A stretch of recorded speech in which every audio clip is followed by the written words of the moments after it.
Assalamualaikum warahmatullahi wabarakatuh. Perkenalkan, nama saya Kamriani dari Fakultas Sains Teknologi UIN Alauddin Makassar, jurusan Kimia. Nah, pada video singkat ini saya akan membahas topik mengenai sejarah perkembangan hadis di abad pertama Hijriah guna memenuhi tugas mata kuliah ilmu hadis. Di sini ada 3 pembahasan, yaitu yang pertama hadis pada masa Rasulullah, kemudian yang kedua hadis pada masa sahabat, dan yang ketiga hadis pada masa tabi'in. Membicarakan hadis pada masa Rasulullah berarti membicarakan hadis pada awal kemunculannya. Rasulullah Shallallahu Alaihi Wasallam membina umat Islam selama 23 tahun. Masa ini merupakan masa turunnya wahyu sekaligus diurutkannya hadis. Adapun metode yang digunakan oleh Rasulullah Shallallahu Alaihi Wasallam dalam mengajarkan hadis kepada para sahabat yaitu: yang pertama, para sahabat berdialog langsung dengan Rasulullah Shallallahu Alaihi Wasallam. Yang kedua, para sahabat menyaksikan perbuatan dan ketetapan Rasulullah. Yang ketiga, para sahabat mendengarkan perkataan sesama sahabat yang diperoleh dari Rasulullah. Dan yang keempat, para sahabat menyaksikan perbuatan sesama sahabat yang diperoleh dari Rasulullah Shallallahu Alaihi Wasallam. Kemudian pembahasan yang kedua yaitu hadis pada masa sahabat.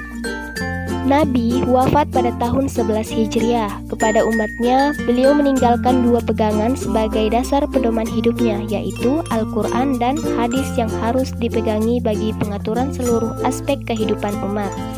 Setelah Nabi Shallallahu Alaihi Wasallam wafat, kendali kepemimpinan umat Islam berada di tangan sahabat Nabi. Sahabat Nabi yang pertama menerima kepemimpinan itu adalah Abu Bakar As-Siddiq, kemudian disusul oleh Umar bin Khattab, Utsman bin Affan, dan Ali bin Abi Thalib. Keempat khalifah ini dalam sejarah dikenal dengan sebutan Al-Khulafa Al-Rasyidin, dan periodenya biasa disebut juga dengan zaman sahabat besar. Cara sahabat meriwayatkan hadis ada 2, yaitu yang pertama dengan lafaz asli, yakni menurut lafaz yang mereka terima dari Nabi Shallallahu Alaihi Wasallam, yang mereka hafal benar lafaznya dari Nabi Shallallahu Alaihi Wasallam. Dan yang kedua dengan maknanya saja, yakni mereka meriwayatkan maknanya bukan dengan lafaznya, karena tidak menghafal lafaz aslinya dari Nabi Shallallahu Alaihi Wasallam. Lanjut ke pembahasan yang ketiga, yaitu hadis pada masa tabi'in. Sebagaimana para sahabat, para tabi'in juga cukup berhati-hati dalam periwayatan hadis. Hanya saja, pada masa ini tidak terlalu berat seperti pada masa sahabat. Pada masa tabi'in ini, Al-Quran sudah terkumpul pada satu mushaf dan sudah tidak mengkhawatirkan lagi.